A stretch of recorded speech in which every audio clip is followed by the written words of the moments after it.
और समास के बारे में, समास की परिभाषा, व्युत्पत्ति और भेद पढ़े थे।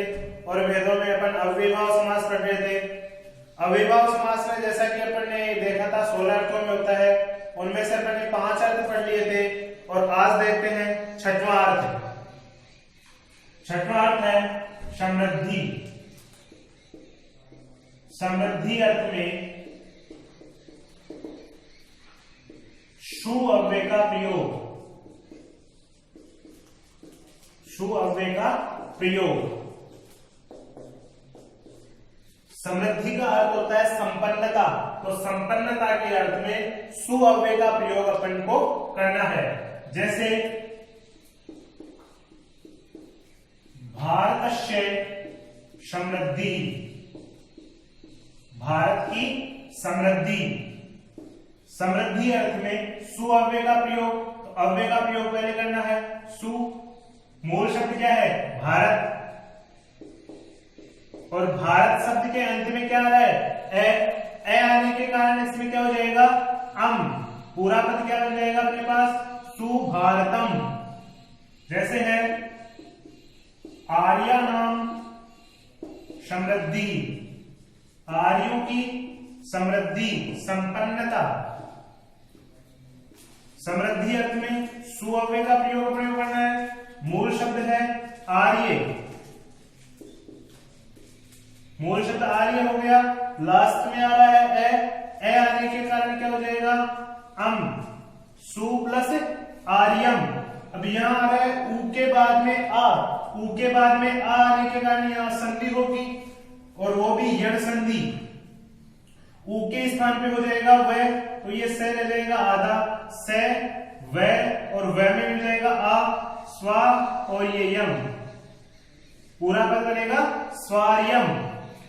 जैसे अपने राजस्थान प्रदेश की समृद्धि, राजस्थानस्य समृद्धि,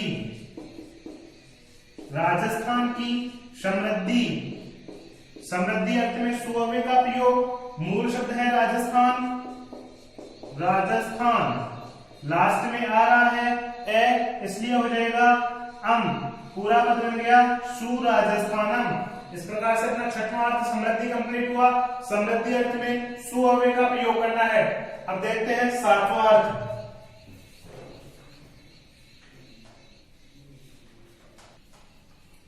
सातवां अर्थ है व्यर्थी। व्यर्थी अर्थ में दुरव्यय का प्रयोग। व्यर्थी अर्थात विपन्नता अर्थ में दुरव्यय का प्रयोग। जैसे हूणा नाम व्यर्थी, हूणों की विपन्नता। मूल शब्द है हूण, व्यर्थी। व्यर्थी के अर्थ में दुरव्यय का प्रयोग करना है। यह जो दुर शब्द है हूण, लास्ट में आ रहा है ए आते ही हो जाएगा अम। अब यहां हलंत आ रहा है, इसे है के ऊपर चला जाएगा सिर पर। पूरा पद क्या बन जाएगा? दुर्गुणम। अब देखो अपना आठवां है अत्ते। अत्ते का अर्थ होता है नाश। अत्ते अर्थ में अति अव्यय का प्रयोग, अति अव्यय का प्रयोग। अत्ते अर्थ में अति अव्यय का प्रयोग। अत्ते का अर्थ होता है नाश। जैसे हिमस्य अत्ते, हिम का नाश अर्थात बर्फ का नाश। अत्ते अर्थ में अपने को प्रयोग करना है अति अव्यय का। अति मूल शब्द है हिम, शब्द के अंत में आ रहा है ए आती एक ही स्थान पे हो जाएगा अम। पूरा पद बनेगा अति हिमम। जैसे दर्पश्य अत्य, दर्प का नाश। अत्य अर्थ में अति अव्यय का प्रयोग। मूल शब्द है दर्प। लास्ट में क्या है ए आती क्या हो जाएगा अम, अति दर्पम। अब देखो नवार्थ पदार्थान अतिवृत्ति।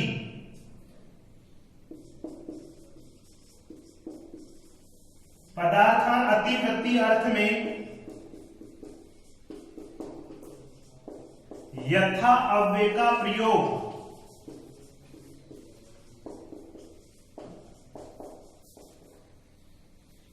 पदार्थान अतिवृत्ति अर्थ में यथा अव्यय का प्रयोग। अब देखो इसको ऊपर लिखते हैं अपन।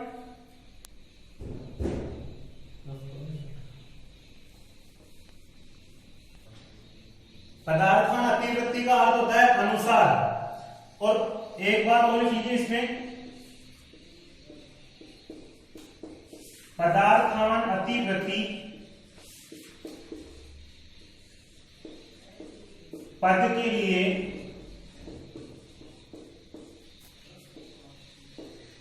अनतिक्रम में पद का प्रयोग किया जाता है। पदार्थान अतिवृत्ति पद के लिए अनतिक्रम में पद का प्रयोग किया जाता है। जैसे शक्ति अनतिक्रम में, अनतिक्रम में का अर्थ भी वही होगा जो पदार्थान अतिवृत्ति का बताया अनुसार। तो शक्ति में अनतिक्रम में शक्ति के अनुसार। अब अनतिक्रम में या पदार्थान अनुवर्ती, इसके लिए अपने को यथा अव्यय का प्रयोग करना है। अव्यय हो गया यथा, मूल शब्द है शक्ति, यथा शक्ति। अब शब्द के अंत में आ रहा है अपने पास रस्व ई, तो रस्व ई आने के कारण कोई अंग वगैरह नहीं लगेगा, रस्व ई का रस्व ई ही रहेगा। आगे देखो मति अनतिक्रम में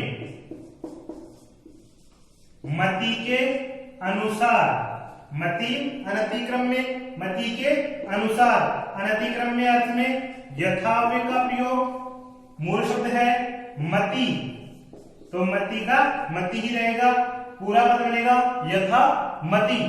जैसे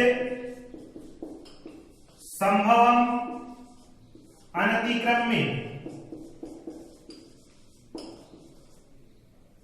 संभवम अनतिक्रम में संभव के अनुसार, अनतिक्रम में अर्थ में यथाव्यय का प्रयोग, संभवम पद का संभवम रहेगा क्योंकि मूल पद है संभव और लास्ट में आ रहा है ए के स्थान पे हो जाएगा अम, पूरा पद बन जाएगा यथा संभवम। अब देखिए अगला आप देखते हैं 10वां है योग्य अर्थ में अनुअव्यय का प्रयोग। योग्य अर्थ में अनुअव्यय का प्रयोग देखो, जैसे रूपस्य योग्यम, योग्य अर्थ में कौन से अव्यय का, अनुअव्यय का प्रयोग करना है। तो ये अनु मूल पद क्या है रू, और पद के अंत में क्या आ रहा है ए आते अपने को अम लगाना है, पूरा पद बनेगा अनुरूपम। जैसे सारस्य योग्यम, सार के योग्य, योग्य अर्थ में अनुअव्यय का प्रयोग, मूल पद है सार, सार के अंत में आ रहा है ए और ए के स्थान पे हो जाएगा अम, अनुसारम।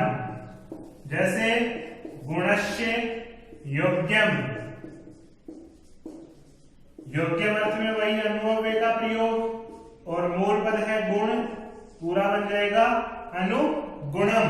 अब देखिए 11वां, देखो 11वां है शब्द प्रादुर्भाव। शब्द प्रादुर्भाव अर्थ में इति अव्यय का प्रयोग। शब्द प्रादुर्भाव का मतलब होता है किसी शब्द का प्रकाशन। शब्द प्रादुर्भाव का मतलब होता है किसी शब्द का प्रकाशन। जैसे हरि शब्दस्य प्रादुर्भाव है, हरि शब्दस्य प्रादुर्भाव है, अर्थात हरि शब्द का प्रकाशन। अब प्रादुर्भाव अर्थ में अपने को किस अव्यय का प्रयोग करना है? इति अव्यय का। मूल शब्द क्या है? हरि। पूरा पद क्या बनेगा? इति हरि। जैसे राम शब्दस्य प्रादुर्भाव है, राम शब्द का प्रादुर्भाव यानी प्रकाशन, राम शब्द का प्रकाशन। प्रादुर्भाव अर्थ में इति अव्यय का प्रयोग। पूरा मूल पद क्या है? राम। राम लास्ट में आ रहा है इसलिए क्या मिल जाएगा? अम। पूरा पद बनेगा इति रामम। जैसे बालक शब्द से प्रादुर्भाव है, बालक शब्द से प्रादुर्भाव है, बालक शब्द का प्रकाशन। प्रादुर्भाव अर्थ में इति अव्यय का प्रयोग। मूल पद है बालक और बालक के अंत में आ रहा है ए का हो जाएगा अम। पूरा पद बनेगा इति बालकम। अब देखो 12वां देखते हैं, सादृश्य। सादृश्य अर्थात समान। समान अर्थ में सु अर्थात सु के स्थान पर उ की संज्ञा करके बन जाता है स अव्यय का प्रयोग। अब अपन देख रहे हैं सादृश्य अर्थ में सु अव्यय का प्रयोग। सादृश्य का अर्थ होता है समान। इसमें एक छोटी सी बात और लिख लो, यहां द्वितीय पद के रूप में कोई व्यक्तिवाचक संख्या का पद होता है। इसमें जो भी द्वितीय पद आएगा वो व्यक्तिवाचक संज्ञा का पद आएगा। अब आप एक बार लिख लो, फिर देखते हैं आगे। सादृश्य अर्थ में सु अव्यय का प्रयोग होता है। जैसे हरे सादृश्यम। सादृश्यम का अर्थ होता है समान, हरि के समान। अब सादृश्यम की जगह अपने को लिखना है स अव्यय। मूल शब्द है हरि, पूरा पद क्या बन जाएगा? स हरि। जैसे रामस्य सादृश्यम, राम के समान। सादृश्यम की जगह स, मूल शब्द है राम, पूरा पद क्या बन जाएगा? स रामम। क्योंकि राम शब्द के अंत में आ रहा है ए और ए के स्थान पे अपने को करना है अम। जैसे गंगायाः सादृश्यम, गंगा के समान। सादृश्यम में स अव्यय, मूल पद है गंगा, लास्ट में आ रहा है आ के स्थान पे अपने को करना क्या है? अम। पूरा पद बनेगा स गंगम। 13वां है युगपत अर्थात साथ। अर्थ में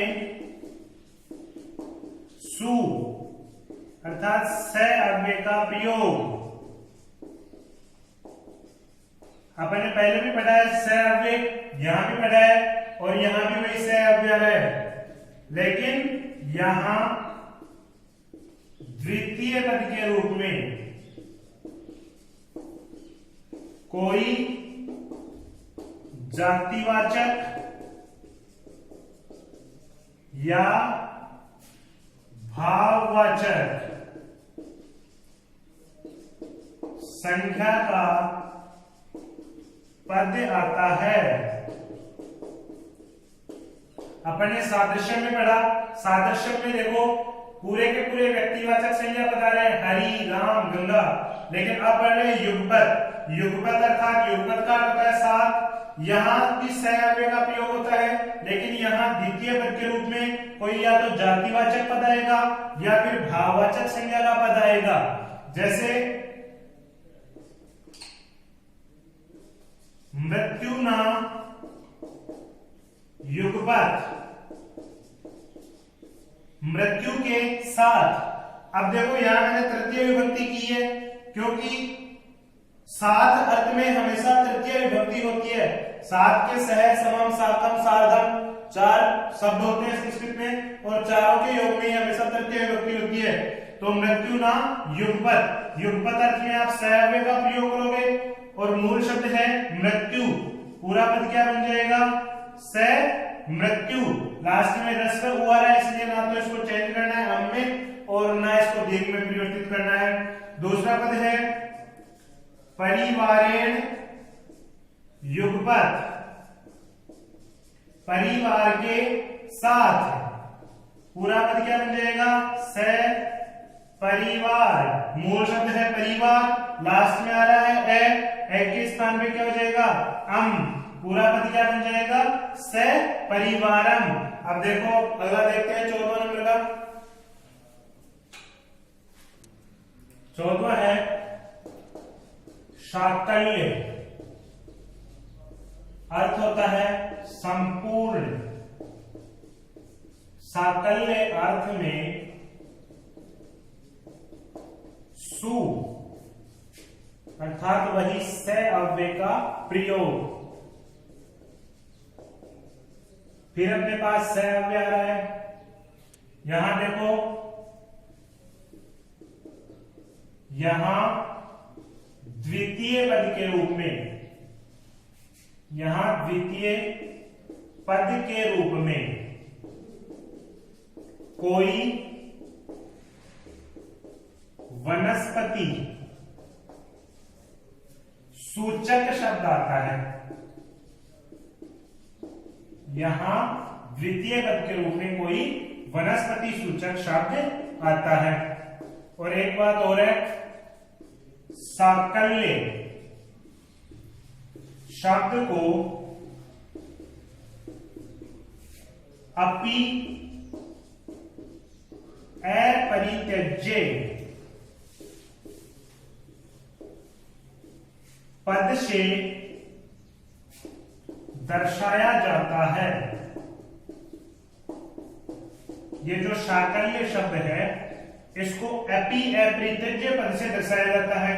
इसका भी मतलब संपूर्ण होता है और इसका भी मतलब संपूर्ण होता है। जैसे तृणम अपि अपरित्यज्य, संपूर्ण तिनका। अब यहां मैंने साकल्य नहीं लिखा, साकल्य अर्थ दर्शाने के लिए मैंने लिखा है अपि अपरित्यज्य, तृणम अपि अपरित्यज्य। इसके योग में अपने को अव्यय कौन सा लेना है? स अव्यय। मूल पद क्या है? तृण, लास्ट में क्या आ रहा है? ए होने के कारण क्या कर देंगे? अम, पूरा पद क्या बन जाएगा? स तृणम। जैसे मूलम अपि अपरित्यज्य, संपूर्ण मूल।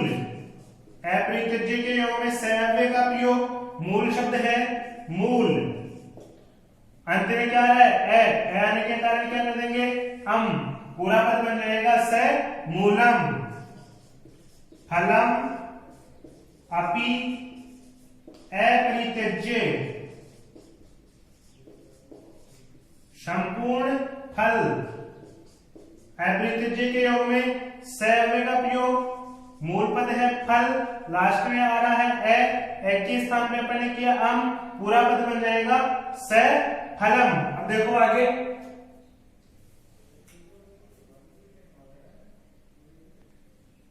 पंद्रवा है पर्यंत, अर्थ होता है तक या फिर अंत। पर्यंत अर्थ में सु अर्थात स अव्यय का प्रयोग।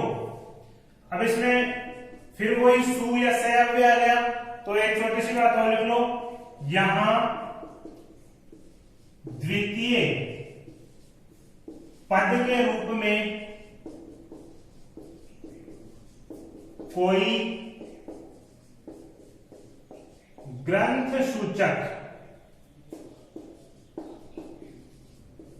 शब्द आता है।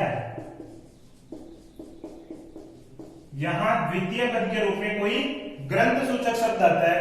पहले वनस्पति से संबंधित शब्द आ रहे थे, व्यक्तिवाचक संज्ञा के शब्द आ रहे थे, भाववाचक संज्ञा के शब्द आ रहे थे, और अब आ रहा है ग्रंथ सूचक शब्द, जैसे कारक प्रकरणम। कारक प्रकरणम, यह कारक प्रकरण का भी एक ग्रंथ होता है, तो कारक प्रकरणम पर्यंतम, अर्थात कारक प्रकरण तक के। अब यहाँ पर्यंतम अर्थ आ गया, पर्यंतम अर्थ में स अव्यय का प्रयोग, मूल पद है कारक, अंत में क्या आ रहा है ए होने के कारण क्या कर देंगे अम, पूरा पद क्या बन गया स कारकम। जैसे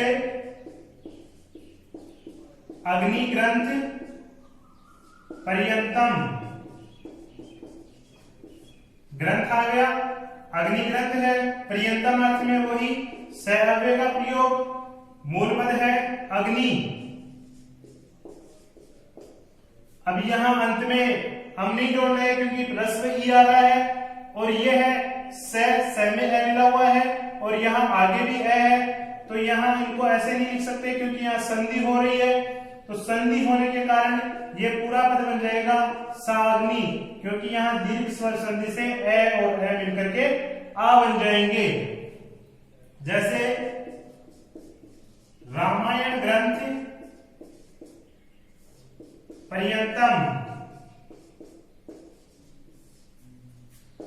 पर्यंतम अर्थ में स अव्यय का प्रयोग, मूल पद है रामायण, तो स रामायणम। चलो आगे देखते हैं लास्ट 16वां। अब देखो अपना 16वां अर्थ है संपत्ति। संपत्ति अर्थ में सु अव्यय का प्रयोग, फिर वही सु अव्यय आ रहा है, इसलिए यहां एक बात और लिख लो, यहां द्वितीय पद के रूप में कोई वर्ण सूचक शब्द आता है। यहां द्वितीय पद के रूप में कोई वर्ण सूचक शब्द आता है, जैसे वेश्या नाम संपत्ति ही, वेश्यों की संपत्ति, यह वर्ण सूचक शब्द है, वेश्यों की संपत्ति। तो संपत्ति अर्थ में अपने को स अव्यय दर्शाना है, स मूल पद है वैश्य, अंत में आ रहा है ए होने के कारण अपन कर देंगे अम, पूरा पद बन जाएगा स वैश्यम। दूसरा है शूद्राणाम संपत्ति ही, शूद्रों की संपत्ति ही, संपत्ति अर्थ में स अव्यय का प्रयोग, मूल पद है शूद्र, अंत में आ रहा है ए होने के कारण क्या कर देंगे अम, पूरा पद बन जाएगा स शूद्रम। जैसे विप्राणाम संपत्ति ही, विप्र अर्थात ब्राह्मणों की संपत्ति, स मूल शब्द होता है विप्र, अंत में आ रहा है ए होने के कारण कर देंगे अपन अम, पूरा पद बन जाएगा स विप्र। इस प्रकार से अव्ययभाव समास की कक्षा कंप्लीट हुई। अगली कक्षा में देखते हैं तत्पुरुष समास। धन्यवाद दोस्तों, वीडियो को लाइक करें, शेयर करें।